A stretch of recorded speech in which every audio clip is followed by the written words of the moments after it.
want to hear your take on carbs too, because I know so many women, like we just talked about, are just terrified of them, or there's just like myths around it, or there's like you shouldn't eat them because they're going to make you fat. Yeah. I know. I'm like, "Oh, no." It's again the type of carbohydrate, right? Like Yeah. women need more carb than men just by the nature of having a more robust endocrine system. So this is not just sex hormones, it's thyroid as well and our appetite hormones. And we're more sensitive to lower blood sugar because our body uses blood sugar faster than men.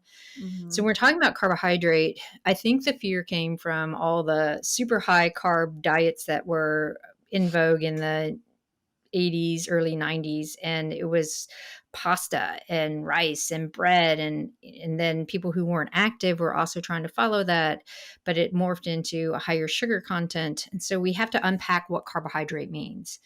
We want to look at lots of variety of carbohydrates. So yes, that's fruit and veg. It's the whole grains.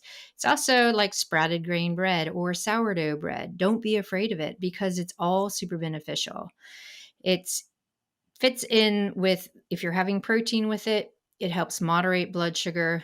If you are someone who has a sweet tooth, you find a time and a place. So if you're like, okay, right after training, that's a great time to have a higher sugar content because that sugar is going to get put into your liver and your muscle even without insulin.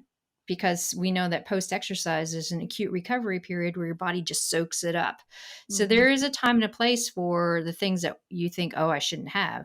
But for the most part, you should be having lots of different colorful carbohydrate oriented foods with your protein at every meal. Again, that helps with gut microbiome, but also it helps stabilize blood sugar.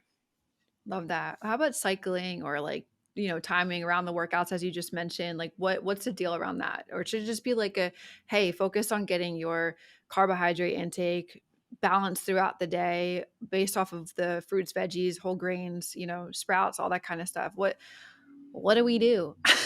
Right. What do we do? Like, Um, there's so many okay, things out so I'll scope it in two ways. One, if it's a recovery day or, we haven't had time to train, you want to eat with circadian rhythm. So you want to eat, within a half an hour of getting up. You want to have carb and protein at pretty much every meal. And then when you get towards the end of the day, the carbohydrate you really want it to come from fruit and veg because then you have the fiber compound and you don't have big spikes in blood sugar right before you go to bed. there. And we also see that the higher protein content at dinner also helps feed forward to more metabolic recovery and repair while you're sleeping.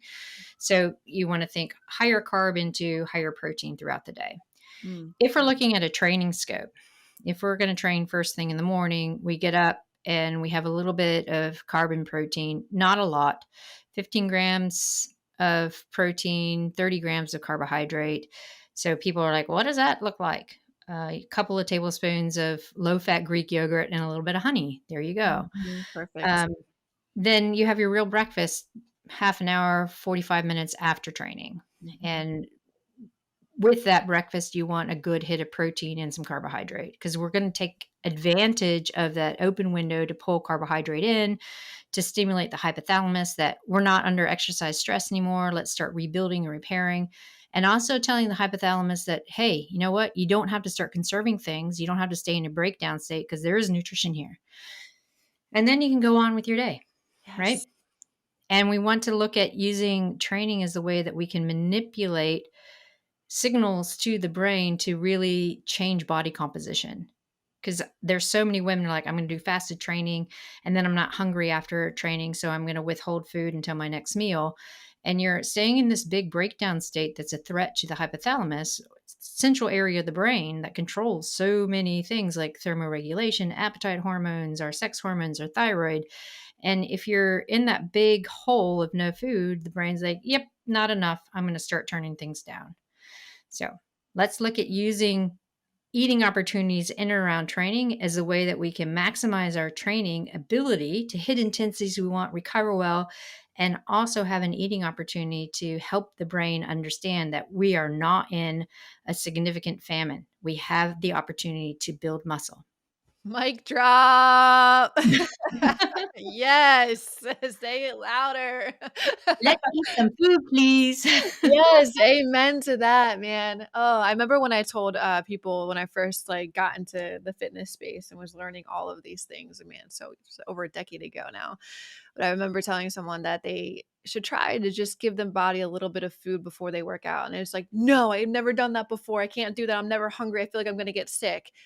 What would like, the way I would explain it is like, well, yeah, your body's just never been used to that before. You've been Yeah, like that for you've been doing that your whole life. Your body needs to try something different. Like but you need to put something into your body to do exactly what you just broke down scientifically.